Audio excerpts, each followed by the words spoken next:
জামুগুৰিহাটৰ জিয়াভৰলী নদীৰ পাৰত অৱস্থিত বিশাল কৃষি পাম কন্যকাত নিশা 10 বজাত উপস্থিত হ'ল মুখ্যমন্ত্ৰী ডক্টৰ হিমন্ত বিশ্ব শৰ্মা। সাংসদ পল্লৱ লোচন দাস আৰু পবিত্ৰ মাৰ্ঘেৰিটাক লগত লৈ কন্যকাত উপস্থিত হোৱা মুখ্যমন্ত্ৰীগৰাকীক গায়ন বায়নেৰে উষ্ম আদৰণি জনোৱা হয়। ইয়াৰ পিছতে মুখ্যমন্ত্ৰীগৰাকীয়ে অত্যাধুনিক সা সুবিধাৰ ব্যৱস্থা থকা এটা শৰীৰ চৰ্চা কেন্দ্ৰৰ শুভ উদ্বোধন কৰে। শীতৰ সেমেকা ৰাতি মুখ্যমন্ত্ৰীগৰাকীয়ে কন্যকাৰ বুকুত জুইৰ লৈ বিহু নৃত্য উপভোগ কৰে। উল্লেখ্য যে নদুৱাৰ সমষ্টিৰ বিধায়ক পদ্ম হাজৰিকাৰ একক প্ৰচেষ্টাত জিয়াভৰলীৰ পাৰত গঢ় লৈ উঠা কন্যকা কৃষি পামৰ বৰ্তমানৰ উন্নয়নমুখী যাত্ৰাক প্ৰশংসা কৰে মুখ্যমন্ত্ৰীগৰাকীয়ে। কন্যকাৰ আৰম্ভণিৰ দিনটোৰ পৰাই মই বহুতবাৰ আহিছোঁ আৰু এতিয়া কন্যকা বহুমুখী পামখন সকলো ফালৰ পৰা নদন বদন হৈ পৰিছে আৰু ইয়াৰ লগত কেইবাটাও সুন্দৰ সংযোজন হৈছে।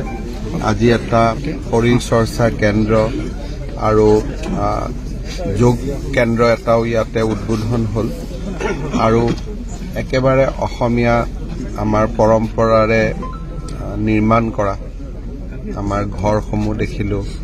ইয়াতে জুইৰ আগত বিহু নাচ দেখিলোঁ। ভাল লাগিল মনটো। অহাকালি গোটেই দিনটো চতিয়া সমষ্টিতে আছোঁ, লগ পাই থাকিম।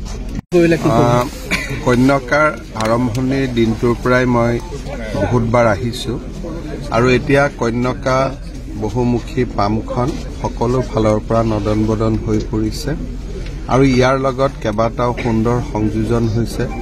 আজি এটা শৰীৰ চৰ্চা কেন্দ্ৰ আৰু যোগ কেন্দ্ৰ এটাও ইয়াতে উদ্বোধন হ'ল আৰু একেবাৰে অসমীয়া আমাৰ পৰম্পৰাৰে নিৰ্মাণ কৰা আমাৰ ঘৰসমূহ দেখিলোঁ।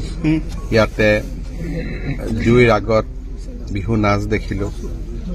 ভাল লাগিল মনটো। অহাকালি গোটেই দিনটো চতিয়া সমষ্টিতে আছোঁ, লগ পাই থাকিম। কন্যকাৰ আৰম্ভণিৰ দিনটোৰ পৰাই মই বহুতবাৰ আহিছোঁ আৰু এতিয়া কন্যকা বহুমুখী পামখন সকলো ফালৰ পৰা নদন বদন হৈ পৰিছে আৰু ইয়াৰ লগত কেইবাটাও সুন্দৰ সংযোজন হৈছে। আজি এটা শৰীৰ চৰ্চা কেন্দ্ৰ আৰু যোগ কেন্দ্ৰ এটাও ইয়াতে উদ্বোধন হ'ল আৰু একেবাৰে অসমীয়া আমাৰ পৰম্পৰাৰে নিৰ্মাণ কৰা আমাৰ ঘৰসমূহ দেখিলোঁ।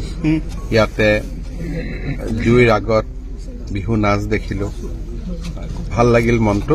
অহাকালি গোটেই দিনটো চতিয়া সমষ্টিতে আছোঁ, লগ পাই থাকিম। জামুগুৰিহাটৰ পৰা চন্দন শৰ্মাৰ ৰিপৰ্ট, আছাম নিউজ।